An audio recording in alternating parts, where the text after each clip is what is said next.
Bien-aimés, que la paix, la miséricorde, la grâce de notre Seigneur et Sauveur Jésus-Christ soit encore avec vous et que vous demeurez abondamment bénis en Jésus-Christ, au nom puissant de Jésus-Christ de Nazareth. Amen.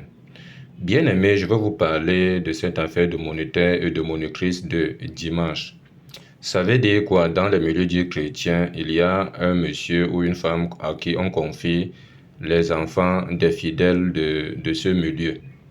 Est-ce que ici, à la lumière de la parole, on a confié de telles tâches à un chrétien au milieu des frères?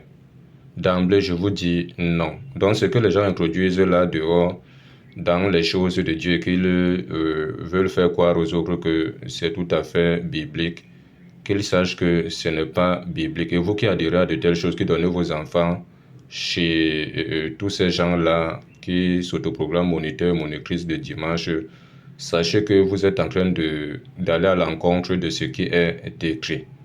Parce que c'est vous, les parents, qui devez encadrer vos enfants dans les choses de Dieu, qui devez les élever en les corrigeant, en les instruisant selon la parole de Dieu et non toute autre personne. C'est pour cela que si vos enfants s'égarent, c'est à vous que Dieu va demander et non à ceux à qui vous avez confié vos enfants. Voilà, parce que Dieu ne vous a pas envoyé le faire. Voici ce que dit la Bible. On va prendre Proverbe chapitre 22, verset 6. Écoutons ce que Proverbe 22, verset 6 nous dit. Instruis l'enfant selon la voie qu'il doit suivre. Quand il sera vieux, ne s'en détournera pas. C'est toi qui instruis ton enfant selon la voie qu'il doit suivre. La voie qu'il doit suivre, c'est la voie du Seigneur. La parole, selon la parole de Dieu, dans la crainte de Dieu, afin qu'il grandisse, étant enraciné et fondé dans la crainte de Dieu. Et toi-même, le parent, si tu élèves ton enfant de la sorte, toi-même d'abord craignant Dieu, étant aussi dans la vérité, toi, le parent, tu seras tranquille. On ne viendra pas te dire que ton enfant est devenu un voleur ou un bandit ou un agresseur, ou il est entré dans une loge ou dans la sorcellerie, ou a fait avorter une fille, ou ta fille a avorté, ainsi de suite. Tu seras tranquille dans la tête parce que c'est que tu as élevé ton enfant dans la crainte de Dieu. Et si elle-même ou lui-même pas s'égarer de son propre chef là-bas, cela ne te sera pas demandé parce que Dieu verra que tu as accompli ta part de mission. C'est l'enfant lui-même ou elle-même qui s'est égaré de son propre chef. Mais rassure-toi que tu es en train de faire ta part. Donc c'est toi qui instruis ton enfant. C'est toi. Voici ce que Éphésiens 6, verset 4 nous dit.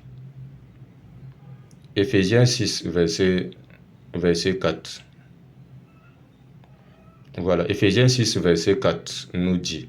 Et vous, pères, n'irritez pas vos enfants, mais élevez-les en les corrigeant et en les instruisant selon le Seigneur. C'est vous qui élevez vos enfants et vous les corrigez et en les instruisant aussi selon le Seigneur. Donc selon la parole de Dieu. Et non à toute autre personne. C'est pour ça que vous voyez ceux-là qui ont l'habitude de confier leurs enfants aux moniteurs, monitrices de dimanche.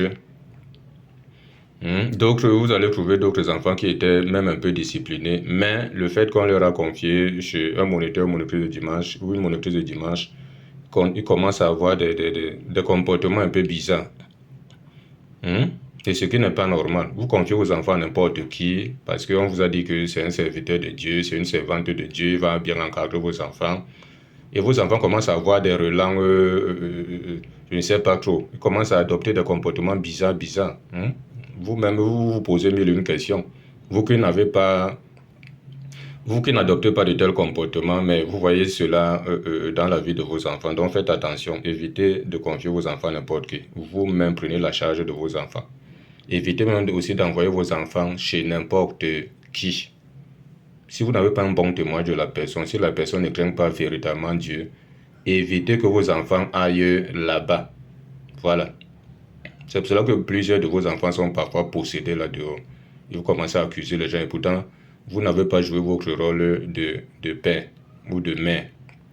Voici ce que Proverbe 1, verset 8 à 9 dit ici. Proverbe 1, verset 8 à 9. Proverbe 1, verset 8 à 9 nous dit « Écoute mon fils l'instruction de ton père, ne rejette pas l'enseignement de ta mère, car c'est une couronne de grâce pour ta tête et une parure pour ton cou. Donc c'est toi, le parent, la mère ou le père qui devait, c'est vous qui deviez instruire vos enfants, qui devez enseigner vos enfants et non à toute autre personne. Donc évitez cela. Le moniteur, monitrice de dimanche, ce n'est pas biblique. Et tout ce qui n'est pas biblique, c'est le diable qui opère là-bas. Dieu n'est pas dedans. Voilà. Il dit à Jean 12, verset 47 à 48. Jean 12, verset 47 à 48. Il dit, celui qui le rejette et qui ne reçoit pas ses paroles à son juge, la parole qu'il a annoncée, c'est elle qui vous jugera au dernier jour. Donc, si vous faites des choses qui vont à l'encontre de la parole de Dieu, attendez-vous aussi au jugement de Dieu. Ok, dans la paix, au nom de Jésus-Christ. Amen.